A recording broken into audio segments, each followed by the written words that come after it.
Test 4. Part 1. You will hear a man phoning the owner of a holiday cottage. First, you have some time to look at questions 1 to 6.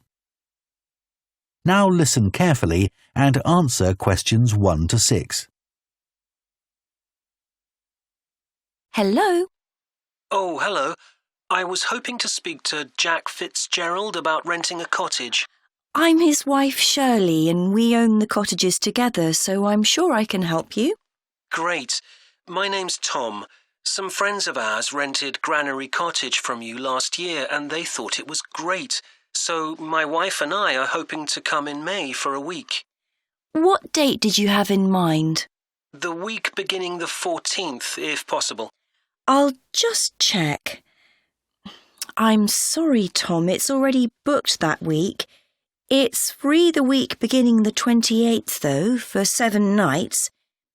In fact, that's the only time you could have it in May. Oh, well, we could manage that, I think. We'd just need to change a couple of things. How much would it cost? That's the beginning of high season, so it'd be £550 for the week. Ah, that's a bit more than we wanted to pay, I'm afraid. We've budgeted up to £500 for accommodation.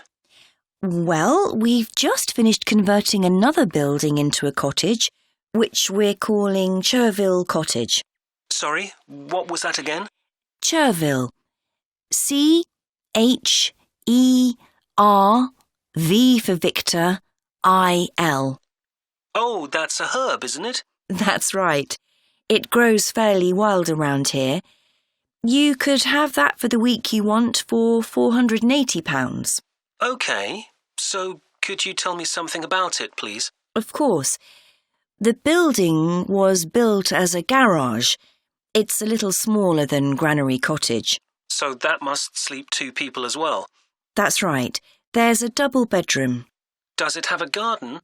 Yes, you get to it from the living room through French doors, and we provide 2 deck chairs. We hope to build a patio in the near future, but I wouldn't like to guarantee it'll be finished by May. OK. The front door opens onto the old farmyard, and parking isn't a problem. There's plenty of room at the front for that. There are some trees and potted plants there.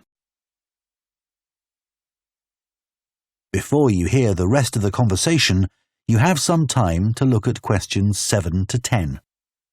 Now listen and answer questions 7 to 10. What about facilities in the cottage? It has standard things like a cooker and fridge, I presume. In the kitchen area, there's a fridge freezer, and we've just put in an electric cooker. Is there a washing machine? Yes. There's also a TV in the living room, which plays DVDs too. The bathroom is too small for a bath, so there's a shower instead. I think a lot of people prefer that nowadays anyway. It's more environmentally friendly, isn't it? Unless you spend half the day in it. Exactly. What about heating? It sometimes gets quite cool at that time of year. There's central heating, and if you want to light a fire, there's a stove. We can provide all the wood you need for it. It smells so much nicer than coal, and it makes the room very cosy. We've got one in our own house. That sounds very pleasant.